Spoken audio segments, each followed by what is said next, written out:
माननीय सभापति महोदय, आज ये सदन राजस्थान मर्द शरीर सम्मान विधेयक पर चर्चा कर रहे हैं।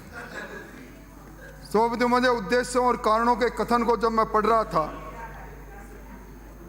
एक रिट पिटीशन नंबर 143/2001 आश्रय अभियान बनाम यूनियन ऑफ इंडिया, इस निर्णय को उद्धृत करते हुए मंत्री महोदय ने उद्देश्य और कारणों के कथन में कहा कि अनक्लेम्ड लावारिस मर्द शरीरों को शिष्टापूर्वक दफनाना या दाह संस्कार किया जाना चाहिए। बिल्कुल ठीक है। किसी भी व्यक्ति को मर्द शरीर के शिष्टा दफन या दाह संस्कार करने का अधिकार, गरिमा के अधिकार, राइट टू डिग्निटी के समान। इसमें कोई दो राय नहीं सभापति महोदय, ये कोई बहस का मुद्दा भी नहीं। और सभापति महोदय, मैं इसलिए निवेदन कर रहा हूं, ये जो रिट पिटीशन करने वाले हैं आश्रय अभियान, ये एक एनजीओ है। इस एनजीओ ने पूरे देश के अंदर अब अलग अलग जगह पर लोगों को प्रेरित किया कि जो लावारिस रूप से जो लोग किसी न किसी कारण से मृत्यु को प्राप्त कर जाते हैं, आकस्मिक मृत्यु हो जाती है, उनके दाह संस्कार के लिए कोई ऐसा कानून बन जाए, कोई ऐसी बात हो जाए, क्योंकि चंदा करके आपस में सरमाएदार लोगों से पैसा लेकर इनका दाह संस्कार कराना ये एनजीओ का काम था। इस एनजीओ के इस काम की आड़ में मंत्री महोदय आप क्या कह रहे हैं? आप ना यहाँ तो ठीक है, मर्द शरीर का डीएनए प्रोफाइलिंग डिजिटाइजेशन के माध्यम से जेनेटिक डाटा की सूचना एकत्रित करना, बिल्कुल ठीक बात है। सरकार ने अन्यायपूर्ण मांगों के साथ सबके साथ विरोध करने की घटनाओं के बढ़ने से उत्पन्न परेशानियों को दूर करने के लिए प्रस्तुत विधेयक, ये अन्यायपूर्ण घटना क्यों घटित हो रही है, क्या कारण है? सभापति महोदय, आप और हम सब लोग साक्षी रहे हैं। सरकारें जाती है, सरकारें बनती है, जनमत से बनती है।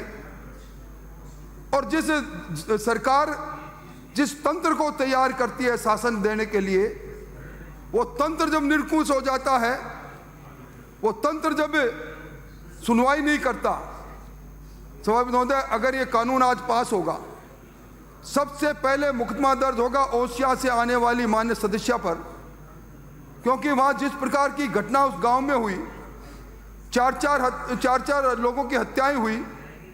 अगर परिवार के लोग ये कहें कि इस हत्या में हत्यारों को गिरफ्तार करने तक हमें दाह संस्कार नहीं कराएंगे, अगर मैं चला गया, तो इस जो सेक्शन है इनका 16, 17 और 18 में मुझे भी सजा हो जाएगी।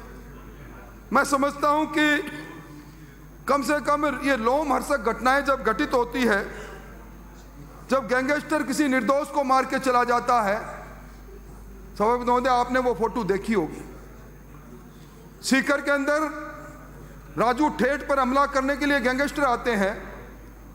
एक पिता अपनी बेटी को जो कोचिंग सेंटर में भावी डॉक्टर बनाने के लिए कोचिंग करने के लिए पैसे देने आता है, एक किसान गोली का शिकार हो जाता है और उस पिता के शव के साथ उस बच्ची की तस्वीर को देख के मानवता सिर उठी थी।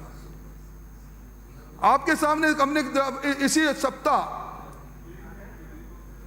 ये मानसून आया, मानसून के अंदर सरकार ने एक एडवाइजरी जारी की, मंत्री जी ने भी की, कि मानसून के अंदर मेन हॉल खुले नहीं रहने चाहिए, जहां पानी का भरा हुआ पानी निकलना चाहिए, सड़कों में गड्ढे नहीं रहने चाहिए। हम सब ने सीकर के अंदर जिला की प्रशासनिक समिति की बड़ी बैठक में इस राजस्थान के अशोक गहलोत जी के बाद सबसे बड़े नेता और एक सभापति तालिका पर गरिमापूर्ण रूप से बैठने वाले मान्य सदस्यों को उसने देखा। बात यही खत्म हो जाती तो ठीक थी सभापति महोदय। ठीक 4 दिन बाद उसी मेन हॉल में, जिसके लिए सरकार और सत्ता में बैठे लोग आपस के अंदर खींचातानी कर रहे थे, एक बच्चा जो इंजीनियर बनता है उस मेन हॉल में आकर मर जाता है और उसके बाद कोई किसी को कहने नहीं आता। वहां के संगठन, सामाजिक संगठन अपने आप आकर इकट्ठे हो जाते हैं और कहते हैं हमने इतनी बार आपको ज्ञापन दिया। बच्चे के परिजन अब पहुंचते नहीं, इससे पहले वो कहते हैं कि हम इस डेड बॉडी को नहीं उठाने देंगे। एक और कितने बच्चे शिकार होंगे? आप सेक्शन 17 में उनको सजा दे देंगे 5 साल की। मैं समझता हूं कि सरकार अपने आखिरी समय में इस कानून को लाकर इसके पीछे हेतु क्या है? स्वाभाविक महोदय, आप और हम सब लोग सामाजिक प्राणी हैं। हम सब लोग किसी न किसी उस शोकाकुल दौर से गुजरे हुए लोग हैं। दिल टूट जाता है सभापति महोदय जब परिवार का कोई व्यक्ति को हम देखते हैं कि आज हमारे बीच में नहीं है। कौन रखता है अपने परिवार का शव सड़क पर? क्यों रखता है अपने परिवार के शव को सड़क पर? वो हालात पैदा किसने कर दी, क्यों कर दी? मंत्री महोदय, कम से कम इस पर विचार करो। ये एक तरह से वही हालत है सभापति महोदय, हम एक ऐसा भय पैदा कर दें, हम जनतंत्र में जनता की आवाज को कुचल दें। आपने आपातकाल के अंदर भी इसी रास्ते पर आप निकले थे, इसी प्रकार DIR दूसरे कानून लेकर आए थे, उनका नतीजा आपने देख लिया। इसलिए मैं निवेदन करना चाहता हूं सभापति महोदय, ये जो खाजूवाड़ा की घटना, मैं ये घटनाएं वो बता रहा हूं जिसके अंदर और किसी का कोई कसूर नहीं। खाजूवाड़े की घटना में मेरे पास भी इस मामले में दूरभाष पर टेलीफोन आया, मैंने सारी जानकारी ली। बच्ची के साथ बलात्कार होता है, हत्या होती है, हत्या में रक्षक भक्षक के रूप में पुलिस कांस्टेबल शामिल हो जाते हैं। कोई साथ नहीं गया बच्ची का पिता, और मैं उनसे मिलकर आया बाद में। बच्ची का ताऊ, बच्ची का पिता भी नहीं, बच्ची का ताऊ, बच्ची की माँ और बच्ची की एक चचेरी बहन जाकर बैठ गई। जब उनको लोगों ने घंटों बैठे देखा, बात चलती चली गई, लोग जुड़ते चले गए, उनके साथ आंसू बहाते चले गए।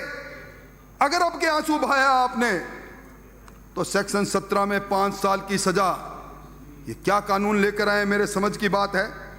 सभापति महोदय, मैं सदन का ध्यान राजस्थान मर्द सम्मान विधेयक 2023 की धारा 2, आपने विरोध की परिभाषित किया है मंत्री महोदय, विरोध। इस विरोध ने अंग्रेजों को भगा दिया था। ये विरोध वो विरोध है जब जन विरोध खड़ा होता है तो बड़ी बड़ी सल्तनतों को हमने हिलते देखा है। आप विरोध परिभाषित करते हैं और क्या कहते हैं? किसी अव्यापति अवज्ञा आंदोलन, ये अवज्ञा, एक गांधी जी की बात करते हो, अवज्ञा आंदोलन की बात करते हो, आप कानून बनाते हो। ये एक एक शब्द में जनता के बीच में जब लेकर जाएंगे, ये गांधी जी की नाम लेने वाले लोग कहते हैं अवज्ञा और आंदोलन, प्रकोपन इत्यादि, और ये किसी मर्द शरीर के पास में बैठकर करते हैं, विरोध प्रकट करते हैं। तो धारा 2 में विरोध मैं समझता हूं। और उसके बाद मंत्री महोदय, जो आप एक और मैं आपका ध्यान और विशेष तौर पर ये जो सभापति महोदय सुनिए प्लीज, ये जो गुड्डा से आने वाले मान्य सदस्य है, माननीय सदस्यगण प्लीज, ये गुड्डा जी को मैं इनका आदर सबसे ज्यादा इसलिए करता हूं कि ये जो बात कहते हैं, बात में बड़े सार होती है। सभापति महोदय, अलाइनमेंट खराब होना बड़ी बात, बुरी बात है, गाड़ी चलती नहीं है। और ये सभापति महोदय, किसी न किसी वाहन में बैठकर हम आते हैं, फॉर्च्यूनर की बात आती है, 200 की विधानसभा में एक फॉर्च्यूनर आए, तीर्थ स्थल करके आए, वो बात भी बड़ी गंभीर बात है। इसलिए मैं निवेदन करना चाहता हूं आपका ध्यान आकर्षित करके, ये सेक्शन 7(1) में आप क्या कर रहे हैं? 7(1) में कह रहे हैं कि पुलिस मर्द के शरीर पर कब्जा करेगी। ये पुलिस के थाना भार साधक अधिकारी को निजी जानकारी या विश्वास हो जाए कि किसी की आकस्मिक मृत्यु होने पर परिजन अपनी मांगों के लिए मृत शरीर का दाह संस्कार नहीं करते हैं तो पुलिस जाएगी, वाह, और कोई काम बचा ही नहीं। क्या बात करती है? ये डिजाइन बॉक्स के अरोड़ा जी ने कहा था क्या इस तरह का एक्ट ले आना? हो क्या रहा है? अरे मंत्री महोदय, आप और हम दोनों कई विधानसभा में रहे हैं, आपके होते हुए ऐसा कानून?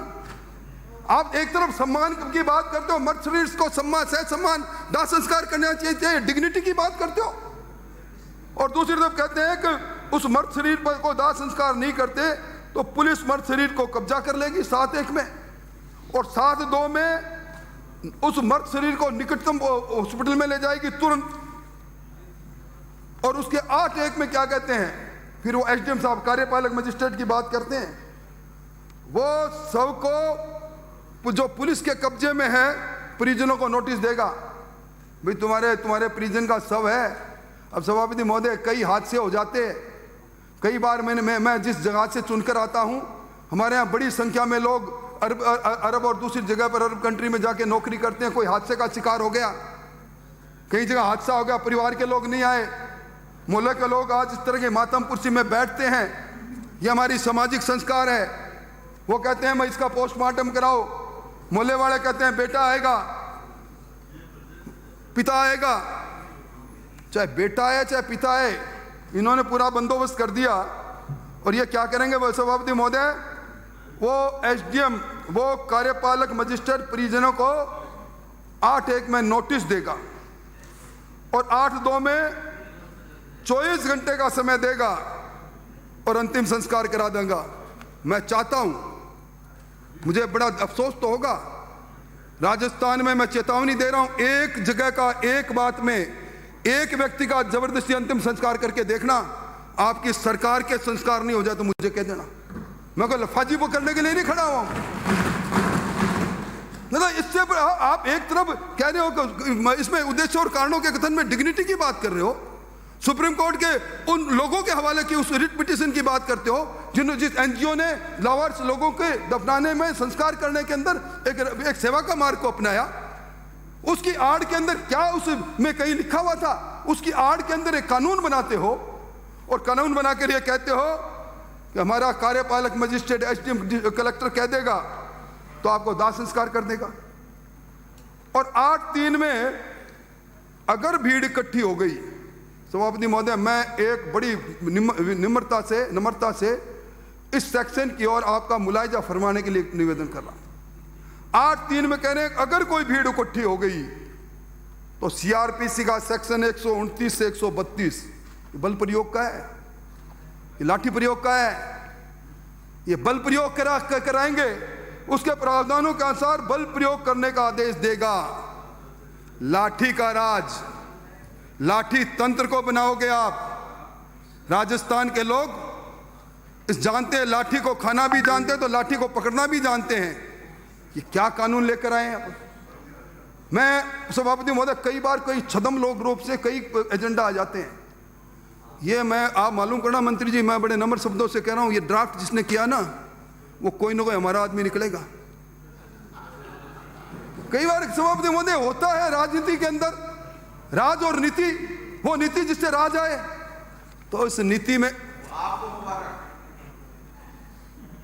सेक्शन 8 पढ़ रहे हैं आप।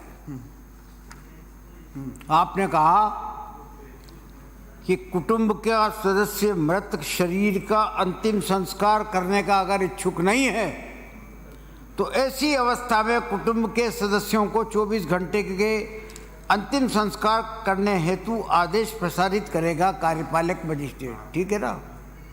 ठीक है, आगे पढ़िए। ऐसा नहीं करने के पर्याप्त कारण होने पर अवधि बढ़ा सकता है यदि यह साबित हो जाए कि चूरू का आदमी जो कुवैत में रहता है, अगर उसके आने में देर लग रही है और वो अगर प्राधिकृत अधिकारी के सामने ये सबक प्रस्तुत करते हैं उसके कुटुंब वाले कि 2 रोज ठहर जाइए, वो आ जाएगा, उसके सामने कर लेंगे, तो वो इजाजत दे सकता है। उस बात को छुपाओ मत, गलत तथ्य मत बताओ सदन में। सभापति महोदय, मंत्री महोदय को मैं मुबारकबाद देना चाहता हूं। निश्चित तौर पर नहीं, ये पत्थर, आप पत्थर का जवाब किसी से ले लेना, पर मैं बड़े जुम्बारी से कहता हूं रिकॉर्ड में सारी बात जारी है। और मैं ये सदन इस 15वीं विधानसभा के अंतिम सत्र में जो आप लेकर आए हो ना, और आप कार्यपालक नेता प्रतिपक्ष ये भी जा रहा है कि आप लाठी पकड़ने के लिए, लाठी का जवाब लाठी से देने के लिए लोगों को प्रेरित कर रहे हो, ये भी जा रहा है रिकॉर्ड में। सभापति महोदय, कमजोर होना ये प्रकृति की बात है, पर कमजोर आदमी को तरेर के आंखें दबा देना ये संभव नहीं है। मतलब मैं इस 15वीं विधानसभा के आखिरी सत्र में देख रहा हूं मंत्री महोदय, गरूर में मत रहो। जहां आज तू है वहां कोई और था। ये भी एक दौर है, वो भी एक दौर था। इस दौर के लिए ज्यादा इंतजार करना नहीं पड़ेगा। तो सभापति महोदय, मैं मंत्री जी की बात का इत्तेफाक रखता हूं। कार्यपालक मजिस्ट्रेट एसडीएम वो आप ही नहीं हो, आपका पूरा दल कमजोर है। अब किस किस को दबावे? चलिए, तिल बताएगा, तिल की धार बताएगा, समय बताएगा, समय का चक्र बताएगा। आप और हम यहीं रहेंगे। सभापति महोदय, ये जो बात कर रहे हैं, मैं उसी को पढ़ रहा हूं। कार्यपालक मजिस्ट्रेट को विश्वास करने पर उसके हम जहाँ हैं वहीं रहेंगे। ये रिकॉर्ड पे आया है, हम जहाँ हैं वहीं रहेंगे। आपने क्या बोल दिया सर? तो सभापति महोदय, जब मुंगेरी लाल जी थे ना, मुंगेरी लाल जी बहुत गजब के आदमी थे। उनको किसी ने भी पूरे जिंदगी भर हसीन सपनों को देखने के लिए रोक नहीं पाया, कोई भी। मैं सब मुंगेरी लाल जी आपको सबको प्रणाम करता हूं। धन्यवाद। तो सभापति महोदय, मैं कह रहा था, ये 8-2 के अंदर मंत्री जी जो कह रहे, मैं समझता हूं कि ये कार्यपालक मजिस्ट्रेट को एक डिस्क्रिशनरी पावर दे रहे हो आप। और मैं आगे जो मैंने आपको कहा, आप सीआरपीसी 8(3) में सीआरपीसी को लिख के दे रहे हो, बल प्रयोग कर लेना, मैं समझता हूं। और इसके बाद सेक्शन 16, मर्द शरीर का कब्जा नहीं देने पर परिवारजनों को 1 वर्ष की सजा, कब्जे नहीं लेने पर 1 साल की सजा, जुर्माना अलग है। वाह, जय हो आपकी। यानी अगर कोई घटना हो गई और परिवारों के लोगों ने ये कहा कि इस घटना के निंदित करने वाले लोगों को हम अपना ज्ञापन देना चाहते हैं सरकार के पास, हम अभी शरीर, मर्द का शरीर नहीं लेंगे, अब नहीं लेंगे, उन्होंने तो कर दिया सजा का इंतजाम। और ये इसी तरह ये परिजन अगर विरोध करे तो 2 वर्ष की सजा, और अगर परिजन के साथ अन्य लोग विरोध करें तो 5 साल का दंड का भागी। तो मैं समझता हूं सभापति महोदय, ये जो कानून लाया गया है, सरकार इतनी भयक्रांत है। सरकार ये सोचती है कैसे कानून बनाकर सीआरपीसी के प्रोविजन धारा 129 और 133 तक आदेश देकर किसी की आवाज दबा लेंगे। मैं फिर कहता हूं सभापति महोदय, मैं बिल्कुल बुनियादी तौर पर इस बात को मानता हूं। आज इस देश के अंदर हमारी संस्कृति कुछ भी हो सकती है, पर हमारी सामाजिक संस्कृति, धर्म संस्कृति, कोई आदमी अपने परिजनों को अंतिम दर्शन की बात जरूर कर सकता है, पर जब तक अन्याय, अत्याचार, अनाचार की प्रकाष्ठा नहीं हो जाए, तब तक कोई आदमी अपने परिजनों के शव को सड़क पर नहीं रखेगा। कोई आदमी, कोई परिवार ऐसा नहीं होगा जो अगर कोई जबरन उनको कहे तो उनके साथ कहेगा नहीं, मेरे परिवार का, परिजन का शव है, उसमें जबरदस्ती करने भी कोई नहीं देगा। इसलिए आप भावनाओं से खिलवाड़ करके जो ये कानून लेकर आए हो, और मैं तो चाहूंगा कि आप में ताकत हो तो आप इसी कानून के सहारे से एक भी ऐसे, एक नहीं अनेकों घटनाएं हैं, दर्जनों घटनाएं हैं। मंदिर के अंदर पुजारी को जला के मार दिया जाता है, न्याय नहीं मिलता है, परिवार के लोग धरने पर बैठते हैं तो उनको वो दोषी है। मैं किस बात की बात करूं सभापति जी महोदय, जिस शासन में हर सप्ताह एक निर्भया कांड आकार लेता हो, जिस शासन के अंदर हर सप्ताह गैंगस्टर कहीं न कहीं निर्दोष को उड़ाते हो, उस शासन के अंदर को विरोध प्रकट करने के नाम पर आप इस प्रकार का कानून लाए हो, और जिसके लिए लाए हो ना, वो भी कोई डरने वाला व्यक्ति नहीं है। हम सब मिलकर मुकाबला करेंगे, इसलिए इस कानून को आप जनमत जानने के लिए प्रचारित करें। माननीय मंत्री।